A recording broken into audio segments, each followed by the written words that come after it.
More of our interview with Charlie Sheen. NBC's Jeff Rossen spoke to him. Jeff, good morning to you once again.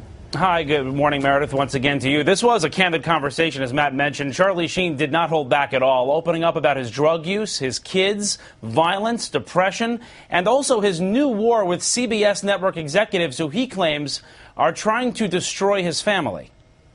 The first question America wants to know, are you clean right now? Look at me, duh. Drug tests don't lie. When was the last time you did drugs? Don't remember, don't care. Drug tests don't lie. The scoreboard doesn't lie.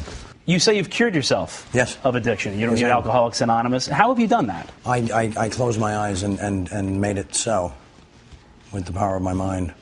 I had to unload 22 years of fiction and just decided that I don't believe that anymore, and I know my own truth, and that's what I stand on right now. What kind of fiction? The fiction of AA. It's a silly book written by a broken-down fool who was a plagiarist. They think it's a one-size-fits-all, but it didn't fit me, and I just got tired of subscribing to something with a 5% success rate. As a retired gambler, I need better odds than that, you know. Did you turn to alcohol and other substances because you were bored? No, I did that because they work. Work to do what? Just change the way you see things, change the way you feel. And yeah, when you're a little bit bored with the redundancy of certain aspects of your life, I think that's why people do them. Did you feel out of control a month or two ago? Do you feel more in control now? Well, of course, yeah, but I don't know if I'd call it out of control. Just the choices I was making were not leading to the results that I wanted. So I woke up and said, dude, you're 45 with 5 kids. Let's do something different because this thing is boring. I got bored is what happened, yeah. You've been to rehab before. This time you did in-home rehab. First of all, what is that? And why did it work, you think, this time for you? Well, we couldn't really call it rehab because we didn't have a license to operate one, so it was a crisis management center that we labeled the Sober Valley Lodge. You labeled your house the Sober Valley Lodge? Well, yeah, that's what it became. So what happened? And we wouldn't allow AA to be a part of it. We wouldn't allow AA to contaminate Sober Valley Lodge, and as a result, its primary client achieved radical success.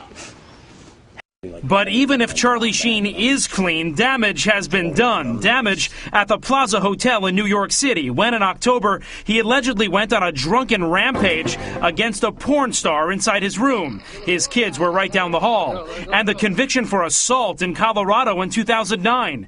Police say he held a knife to the throat of his now estranged wife, Brooke Mueller. The judge ordered Sheen to rehab. People have said you're a violent person toward women. What do you say to that? They don't know me. And the same people talking about those incidents weren't there, so how much can they really discuss a situation they were not involved with? You know, at that point, it's all just judgment and opinion and just the gibberish of fools. You told me you want to rededicate yourself now to your kids, to being a dad. Sure.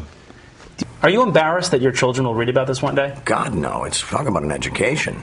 And then like this, and then that's the guy, and he's our dad, and we can get all the answers and the truth. Wow, winning. It's how you perceive it. Alan, listen to me. Until last month, Sheen was winning as the highest paid actor in TV. Are you insane? Making nearly $2 million an episode on the hit sitcom 2.5 Men. CBS halted production, demanding Charlie clean up his act. That's when Sheen went on a rampage on the radio. You sound like Thomas Jefferson. Well, I'm not Thomas Jefferson. He was a no, but I dare anyone to debate me on things. Debate me on AA right now. I have a disease, and I cured it with my brain, with my mind. I'm cured. I'm done. You've called into a lot of radio shows in the past couple of weeks, and we've all heard the tapes by now. Yes, pretty passionate stuff. Some would say angry. Some would say spiraling. Passionate. I think my passion is misinterpreted as anger sometimes, and I don't think people are ready for the message that I'm delivering, and delivering with a sense of violent love. But it soon turned to hatred aimed directly at the show's co-creator, Chuck Lorre. It's nothing this side of deplorable that a certain Chaim Levine, yeah, that's Chuck's real name, mistook this rock star for his own selfish exit strategy, bro. Last I checked, Chaim, I've spent, I think, close to the last decade, I don't know, effortlessly and magically converting your tin cans into pure gold. Well, you've been warned, dude. Bring it. Well, you've been called an anti-Semite. I know, it's ridiculous. Yeah, this is Mark Berg, my manager, Jeff Rossen, my interviewer. I mean, No, I've never had that in my past. You can look as deep and as far as you want, and it's just not there because I'm not that guy. No, that's silliness. CBS didn't see the humor and canceled the entire rest of the season. You've told me you're at war with them now. Well, we're definitely at war, yeah. What's the war? Well, the war is that they're trying to destroy my family. And so I take great umbrage with that. And defeat is not an option. They picked a fight with a warlock. How are they trying to destroy your family? They're trying to take all my money and leave me with no means to support my family. It's not rocket science, you know. How do you plan on winning that war?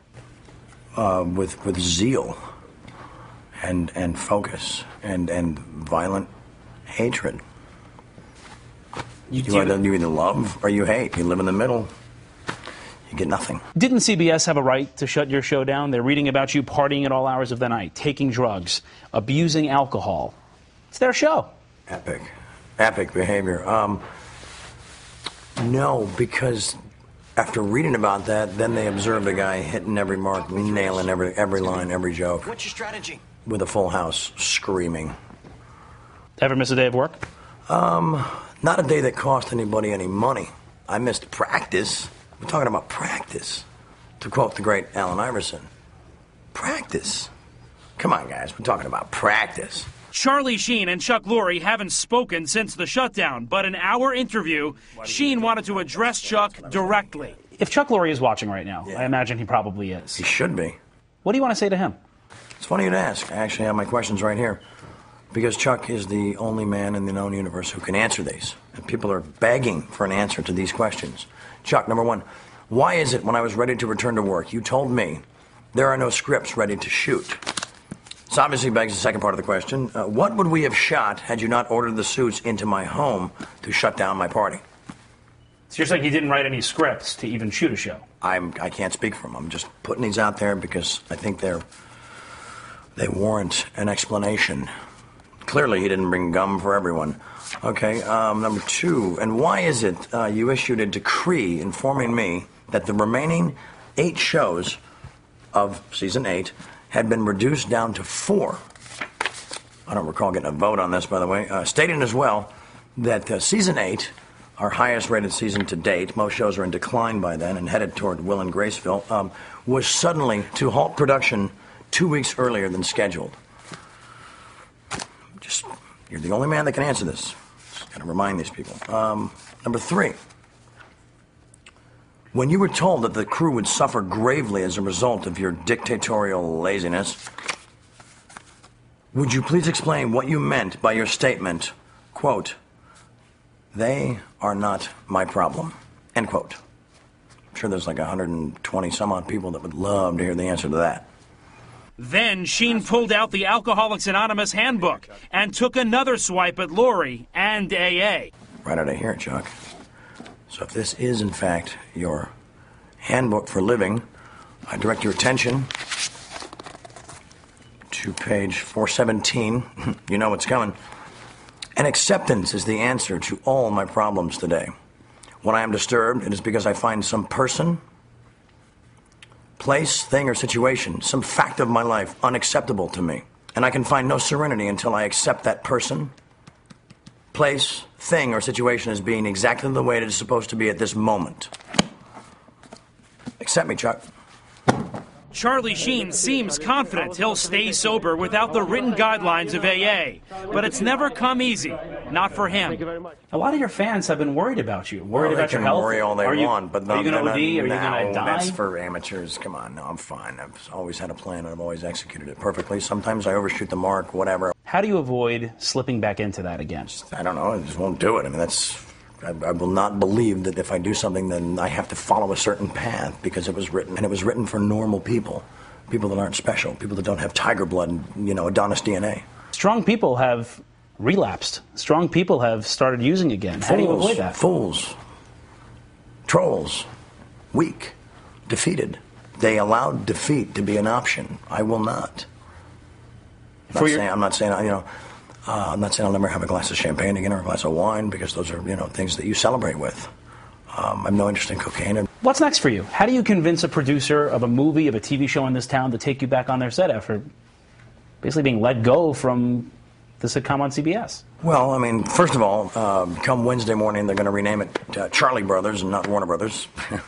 Duh. Winning.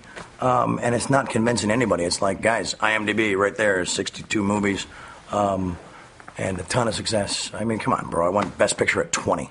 Wasn't even trying. Wasn't even warm. I've got Roman Coppola with a brilliant script. I've got David Ward with Major League 3. I've got Nick Cassavetes with God is a Bullet. I mean, it's like the list goes on. And you have offers? Well, yeah, and they're like so excited that I might be available because I haven't been for 8 years. Do you want to keep doing TV, or do you want to switch over to movies almost exclusively? I will do both. I'll do both. Like I said, I'm a man of my word, so I will finish the TV show. I'll even do season 10, but it's at this point because of psychological distress. Oh my God, it's $3 million an episode. Take it or leave it. It's like everybody thinks I should be like begging for my job back, and I'm just going to forewarn them that it's everybody else is going to be begging me for their job back. That's how I roll. Period. The end. Defeat is not an option. Do you owe CBS an apology? No. They owe me a big one, publicly, while licking my feet. And if people think I'm insane or they don't think that what I'm saying is true, then I have no interest in their retarded opinions. I really don't. You know, I'm going to live my life the way I want. I'm going to win inside of every moment, and they can just find the most comfortable chair in their small house and sit back and enjoy the show. We reached out to CBS and Chuck Lorre for comment, did not hear back from either of them. But last week, CBS and Warner Brothers said they were halting production based on Sheen's, in their words, statements, conduct, and condition. Now, tomorrow morning, right here on Today, more with our conversation with Charlie Sheen. You're going to hear about his new live-in girlfriends and why he calls them the goddesses. Plus, what was Martin Sheen's advice about all of this? Charlie's surprising reaction when his own dad weighed in. That's tomorrow morning right here on Today, Meredith. You can see that he is candid, he speaks his mind, and that's the end of it. Yeah, and very unapologetic for sure. Yeah. Jeff Rossen, thank you very much.